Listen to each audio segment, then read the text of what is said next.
Hello दोस्तों, स्वागत है आपका हमारे YouTube channel latest job hub के अंदर। और आपको पता है कि हमने रेलवे ग्रुप डी की सीरीज शुरू कर रखी है और जिसके हमने 3 पार्ट रिकॉर्ड कर दिए हैं। ठीक है, और आज है अगला पार्ट, इसका पार्ट 4। तो चैनल पे पहली बार आए हो तो चैनल को सब्सक्राइब जरूर कर लेना और नोटिफिकेशन बेल को ऑल पे सेट जरूर कर लेना, ताकि जब भी हम कोई नई वीडियो डालें तो उसका नोटिफिकेशन सबसे पहले आप तक पहुंच सके। चलिए, पहला क्वेश्चन है यहाँ पे आपका, लोकटक झील किस राज्य में स्थित है, ये आपको बताना है। ठीक है, ऑप्शन आपके हैं, option A Maharashtra, option B Uttarakhand, option C Madhya Pradesh या ऑप्शन डी मणिपुर। तो दोस्तों, इसका जो सही आंसर है वो ऑप्शन यहाँ पे डी हो जाएगा, मणिपुर। जो लोकटक झील है वो मणिपुर में है। ठीक है, इस बात का आपको ध्यान रखना है। ठीक है, चलिए अगला क्वेश्चन है यहाँ पे, मुस्लिम लीग की स्थापना किसने की थी, आपको बताना है। ठीक है, option A Aga Khan, option B Salimullah Khan, option C Abdul Gaffar या ऑप्शन डी ए और बी दोनों। तो दोस्तों, इसका जो सही आंसर है वो ऑप्शन ए यहाँ पे हो जाएगा। ऑप्शन ए इसका राइट आंसर है। आगा खान ने मुस्लिम लीग की स्थापना की थी, इस बात को आपको याद रखना है। ठीक है, चलिए अगला क्वेश्चन है, my experiment with truth book के लेखक कौन थे। ये जो बुक है, ठीक है, इस बुक के लेखक कौन थे आपको बताना। Option A Bipin Chandra Pal, option B Subhash Chandra Bose, option C Mahatma Gandhi या ऑप्शन डी जवाहरलाल नेहरू। तो दोस्तों, इसका जो सही आंसर है वो ऑप्शन सी यहाँ पे सही आंसर हो जाएगा। महात्मा गांधी ने इस बुक को लिखा था। ठीक है, चलिए अगला क्वेश्चन है, भारत का सबसे ऊंचा नदी बांध कौन सा है। सबसे ऊंचा नदी बांध कौन सा है वो आपको बताना है। ऑप्शन ए यहाँ पे हीराकुंड बांध, ऑप्शन बी सरदार सरोवर बांध, ऑप्शन सी भाखड़ा नंगल बांध या ऑप्शन डी टिहरी बांध। तो दोस्तों, इसका जो सही आंसर है वो ऑप्शन डी यहाँ पे हो जाएगा। टिहरी बांध क्या है, सबसे बड़ा नदी का बांध है। ठीक है, ऑप्शन डी इसका राइट आंसर हो जाएगा। चलिए अगला क्वेश्चन है, वायुमंडलीय दाब को मापने में किस यंत्र का उपयोग किया जाता है। वायुमंडल के दाब को मापने के लिए किस यंत्र का उपयोग करते हैं, उसको आपको बताना है। Option A hydrometer, option B barometer, option C manometer या ऑप्शन डी हाइग्रोमीटर। तो दोस्तों, इसका जो सही आंसर है वो ऑप्शन बी यहाँ पे हो जाएगा।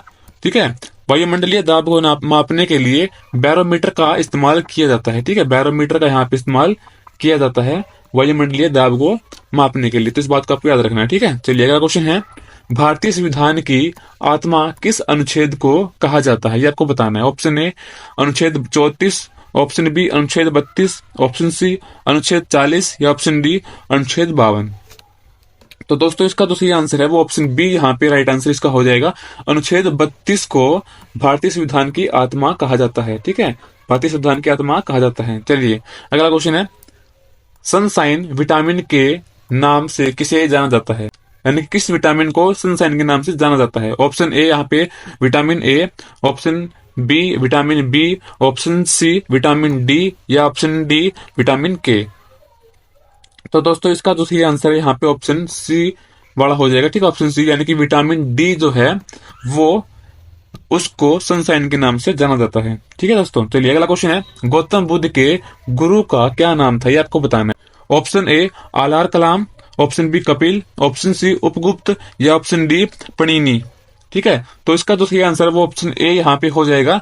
जो गौतम बुद्ध है उसके गुरु का नाम आलार कलाम है। ठीक है, चलिए अगला क्वेश्चन है, कथक किस राज्य का शास्त्रीय नृत्य है, ये आपको बताना है। जो कथक है वो किस राज्य का शास्त्रीय नृत्य है। ऑप्शन ए कर्नाटक का, ऑप्शन बी बिहार का, ऑप्शन सी हरियाणा का या ऑप्शन डी उत्तर प्रदेश का। तो दोस्तों, इसका जो सही आंसर है वो ऑप्शन डी यहाँ पे हो जाएगा। जो कथक नृत्य है वो उत्तर प्रदेश का शास्त्रीय नृत्य है। ठीक है, उत्तर प्रदेश का शास्त्रीय नृत्य है यहाँ पे, इस बात का आपको ध्यान रखना। ठीक है, यहाँ पे कथकली नहीं है, ये कथक है। ठीक है, कथक क्या है, वो उत्तर प्रदेश का शास्त्रीय नृत्य है। चलिए अगला क्वेश्चन इसमें हो जाएगा, भारत का सबसे बड़ा रेगिस्तान कौन सा है। सबसे बड़ा रेगिस्तान कौन सा है आपको बताना। ऑप्शन ए गोबी रेगिस्तान, ऑप्शन बी सहारा रेगिस्तान, ऑप्शन सी थार रेगिस्तान या ऑप्शन डी कालाहारी रेगिस्तान। तो दोस्तों, इसका जो सही आंसर है वो ऑप्शन सी यहाँ पे हो जाएगा। जो थार रेगिस्तान है वो भारत का सबसे बड़ा रेगिस्तान है। ठीक है, चलिए अगला क्वेश्चन है यहाँ पे, विद्युत आवेश का एसआई मात्रक क्या है, ये आपको बताना है। Option A ampere, option B coulomb, option C बल या ऑप्शन डी केल्विन। तो दोस्तों, इसका जो सही आंसर है वो ऑप्शन बी यहाँ पे हो जाएगा।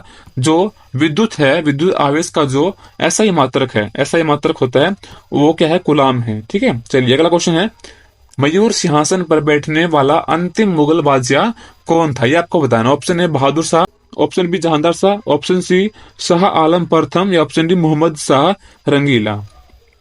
तो दोस्तों इसका तो सही आंसर है वो ऑप्शन डी यहाँ पे सही आंसर इसका हो जाएगा। मयूर सिंहासन पर बैठने वाला अंतिम शासक ये था। ठीक है, चलिए अगला क्वेश्चन है, ढाका किस देश की राजधानी है आपको बताना है। Option A Jamaica, option B Bangladesh, option C Argentina या ऑप्शन डी आयरलैंड। तो दोस्तों इसका तो सही आंसर है वो ऑप्शन बी यहाँ पे हो जाएगा। जो ढाका है वो बांग्लादेश की राजधानी है। ठीक है, इस बात को आपको याद रखना है। चलिए अगला क्वेश्चन है, भारत का राष्ट्रीय गीत वंदे मातरम कहाँ से लिया गया है। ऑप्शन ए आनंद मठ से, ऑप्शन बी मुंडकोपनिषद से, ऑप्शन सी ऋग्वेद से या ऑप्शन डी इनमें से कोई नहीं। तो दोस्तों इसका जो सही आंसर है वो ऑप्शन ए यहाँ पे सही आंसर हो जाएगा। जो भारत का राष्ट्रीय गीत है वंदे मातरम वो आनंद मठ से लिया गया है। ठीक है दोस्तों, आनंद मठ से हमारा राष्ट्रीय गीत लिया गया। ठीक है, आनंद मठ से। चलिए अगला क्वेश्चन है, 1857 के स्वतंत्रता संग्राम का मुख्य कारण क्या था। ऑप्शन ए चर्बी वाले कारतूस का प्रयोग, ऑप्शन बी आर्थिक शोषण, ऑप्शन सी सैनिकों का परेशान करना या ऑप्शन डी इनमें से कोई नहीं। तो दोस्तों इसका तो सही आंसर है वो ऑप्शन ए यहाँ पे इसका राइट आंसर हो जाएगा। 1857 के संग्राम का जो मुख्य कारण था वो चर्बी वाले कारतूस का उपयोग था। ठीक है दोस्तों, अगर आपको वीडियो अच्छी लग रही हो वीडियो को लाइक कर देना, और चैनल पे पहली बार आए हो तो चैनल को सब्सक्राइब जरूर कर लेना, और इस वीडियो को अपने दोस्तों के पास जरूर से शेयर कर देना। ठीक है, अगला क्वेश्चन है, समुद्र में डूबी वस्तुओं का पता लगाने में किसका उपयोग किया जाता है। ऑप्शन ए बैरोमीटर का, ऑप्शन बी लैक्टोमीटर का, ऑप्शन सी सोनार का या ऑप्शन डी पारसेक का। तो दोस्तों इसका जो सही आंसर है वो ऑप्शन सी यहाँ पे हो जाएगा, सोनार का। ठीक है, समुद्र में कोई वस्तु डूब जाती है तो उनका पता लगाने के लिए सोनार का यहाँ पे यूज किया जाता है। ठीक है, ऑप्शन सी इसका सही आंसर हो जाएगा। चलिए अगला क्वेश्चन है, सिंधु घाटी सभ्यता की खोज कब और किसने की थी आपको बताना है। ठीक है, ऑप्शन ए राजेंद्र प्रसाद ने 1940 में, ऑप्शन बी रखलदास बनर्जी ने 1922 में, ऑप्शन सी लाला लाजपत राय ने 1940 में या ऑप्शन डी दयाराम साहनी ने 1921 में। तो दोस्तों इसका जो सही आंसर है वो ऑप्शन डी यहाँ पे सही आंसर हो जाएगा। दयाराम साहनी ने इसकी खोज की थी, कब की थी, 1921 के अंदर की थी। ठीक है दोस्तों, इसको आपको याद रखना है। चलिए अगला क्वेश्चन है, भारतीय संविधान में कितने अनुच्छेद हैं। Option A 295, option B 350, option C 395 या ऑप्शन डी 195। तो दोस्तों इसका जो सही आंसर है वो ऑप्शन सी यहाँ पे सही आंसर हो जाएगा। भारतीय संविधान के अंदर कुल 395 अनुच्छेद हैं। ठीक है, ये सारे क्वेश्चंस रेलवे ग्रुप डी के लिए इंपॉर्टेंट है, तो आप अच्छे से इनको तैयारी कर लेना। ठीक है, चलिए अगला क्वेश्चन है, मानव शरीर में दूसरी सबसे बड़ी ग्रंथि कौन सी है। सेकंड नंबर पे कौन सी बड़ी ग्रंथि अपने मानव शरीर की वो बतानी है आपको। ऑप्शन ए यहाँ पे यकृत, ऑप्शन बी बड़ी आंत, ऑप्शन सी पीयूष ग्रंथि या ऑप्शन डी अग्नाशय। तो दोस्तों इसका जो सही आंसर है वो ऑप्शन डी यहाँ पे सही आंसर हो जाएगा।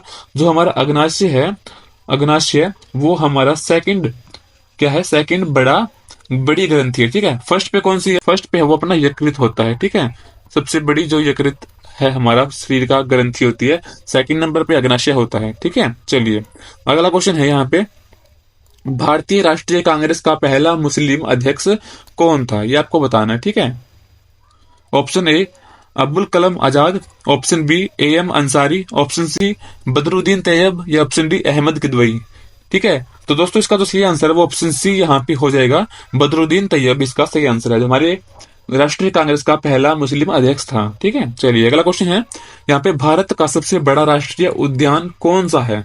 Option A Hemis national park, option B Pench national park, option C south button island national park या option D fossil national park.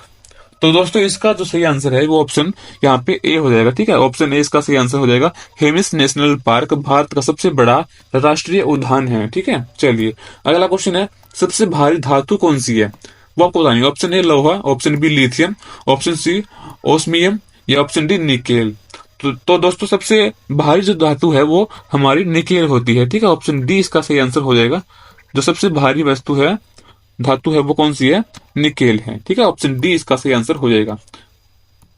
चलिए अगला क्वेश्चन है, भारत में राष्ट्रपति राज्यसभा के कितने सदस्य को मनोनीत कर सकता है। ऑप्शन ए 3 को, ऑप्शन बी 13, ऑप्शन सी 19 या ऑप्शन डी 12। तो दोस्तों इसका तो सही आंसर है वो ऑप्शन डी यहाँ पे हो जाएगा, 12 सदस्यों को वो मनोनीत कर सकता है। ठीक है, ऑप्शन डी यहाँ पे इसका सही आंसर है। चलिए अगला क्वेश्चन है, पालक के पत्तों में किसकी मात्रा सबसे अधिक होती है?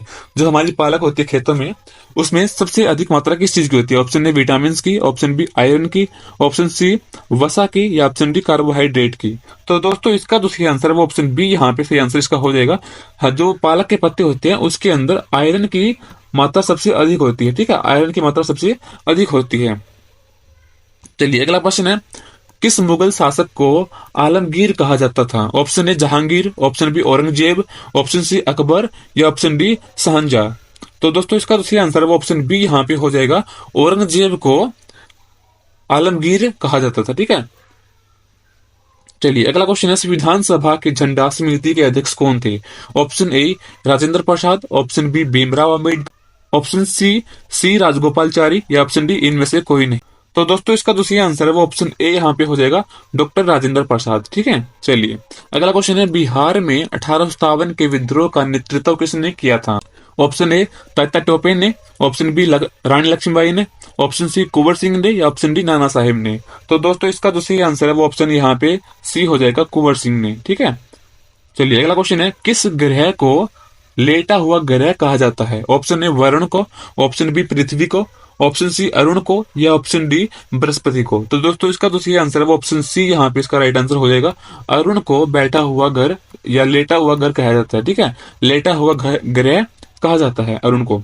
चलिए अगला क्वेश्चन है, अंतरराष्ट्रीय मानवाधिकार दिवस कब मनाया जाता है? ऑप्शन ए 10 दिसंबर, ऑप्शन बी 12 दिसंबर, ऑप्शन सी 24 मार्च, या ऑप्शन डी 4 जनवरी। तो दोस्तों इसका जो सही आंसर है वो ऑप्शन ए यहाँ पे हो जाएगा, 10 दिसंबर को अंतरराष्ट्रीय मानवाधिकार दिवस मनाया जाता है। ठीक है, 10 दिसंबर को, इस बात को आपको याद रखना है। चलिए अगला क्वेश्चन है यहाँ पे, अलोरा की गुफाएं किस राज्य में स्थित हैं? जो अलोरा की गुफाएं हैं वो किस राज्य में स्थित है आपको बताना। ऑप्शन ए उत्तर प्रदेश में, ऑप्शन बी राजस्थान में, ऑप्शन सी उड़ीसा में, या ऑप्शन डी महाराष्ट्र में।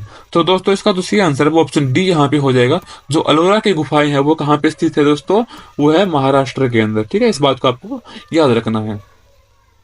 तो आज की वीडियो में सिर्फ इतना ही। अगर आपको वीडियो अच्छी लगी वीडियो को लाइक कर देना, और चैनल पे पहली बार आए हो तो चैनल को सब्सक्राइब जरूर कर लेना। ठीक है, चैनल पे पहली बार आए हो तो चैनल को सब्सक्राइब जरूर कर लेना। और इससे पहले हमने 3 पार्ट को रिकॉर्ड कर दिया है, जिसके लिए हमने एक अलग से प्लेलिस्ट बना दी है। आप हमारे चैनल में जाइए और वहां पे प्लेलिस्ट वाले सेक्शन में जाकर आप आरआरबी ग्रुप डी की एक प्लेलिस्ट मिल जाएगी, वहां से आप उस प्लेलिस्ट को आप चेक करना। उसके अंदर सभी वीडियोस जो भी आगे आएंगी और जो पहले हमने रिकॉर्ड रखी वो सभी वीडियोस आपको वहां पे एक जगह मिल जाएगी। तो वहां से आप उन वीडियो को जरूर से देख लेना। ठीक है, और चैनल को सब्सक्राइब कर लेना। बाकी मिलते हैं आपसे अगली में, तब तक के लिए बने रहे। Thanks for watching.